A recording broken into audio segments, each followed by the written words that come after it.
Salut à tous aujourd'hui. On s'attaque à la question que tous les investisseurs se posent, immobilier ou ETF. Qui remportera la course vers la liberté financière? Je sais que vous êtes nombreux à hésiter entre ces deux options. Et c'est totalement normal. Pour l'immobilier, inutile de se voiler la face. Il vous faudra un apport conséquent, généralement entre 10 et 20% du prix du bien. Sur un appartement à 200 000 euros, faites le calcul. En revanche, avec les ETF, vous pouvez commencer avec quelques centaines d'euros seulement. Premier point pour les ETF sur l'accessibilité. D'un côté, l'immobilier, considéré comme la valeur refuge par excellence. De l'autre, les ETF, ces fameux fonds indiciels qui font tant parler d'eux. L'immobilier offre de nombreuses niches fiscales, déficit foncier, amortissement en LMNP, réduction d'impôts. L'immobilier peut subir des dégâts, des impayés, des périodes de vacances locatives. Les ETF, eux, sont soumis aux fluctuations des marchés financiers. La différence? La volatilité est plus visible sur les ETF, mais aussi plus facilement gérable grâce à la liquidité. Les ETF sont plus simples fiscalement, mais aussi moins avantageux.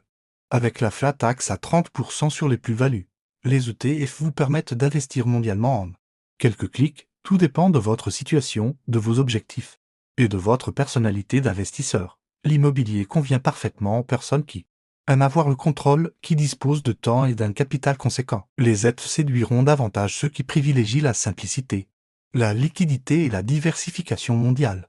L'immobilier offre en moyenne 3 à 5% de rendement locatif brut dans les grandes villes. Pourquoi choisir quand on peut profiter des avantages de chaque stratégie? Vont continuer ensemble l'aventure vers la liberté financière. Et vous? Vous êtes plutôt team ETF ou team IMO? Dites-moi tout en commentaire, j'ai hâte de lire vos retours d'expérience. Imaginez, vous investissez 20 000 euros d'apport, la banque vous prête 180 000 euros. Et vous générez des revenus sur 200 000 euros d'actifs, avec les ETF.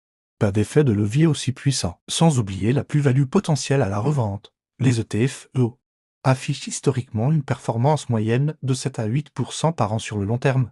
Mais, attention, ces chiffres cachent une réalité plus complexe. Alors, on démêle tout ça ensemble? Commençons par le nerf de la guerre, le capital de départ. Parlons rendement maintenant. L'effet de levier bancaire en immobilier peut démultiplier vos gains.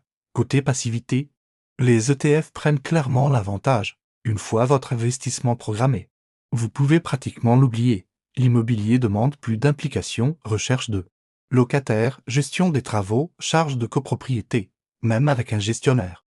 Vous restez le décisionnaire final. La fiscalité, c'est là que ça devient intéressant. Concernant les risques, ne nous mentons pas. Ils existent dans les deux cas. Un aspect souvent négligé, la diversification, avec un bien immobilier, tous vos offres sont dans le même panier géographique. Alors, verdict? Il n'y a pas de réponse unique. Le secret peut être bien dans la combinaison des deux. Si cette vidéo vous a aidé à y voir plus clair, n'oubliez pas de liker et de vous abonner à Investifio. Merci d'avoir regardé jusqu'au bout. On se retrouve très vite pour une nouvelle vidéo. Prenez soin de vous et de vos investissements.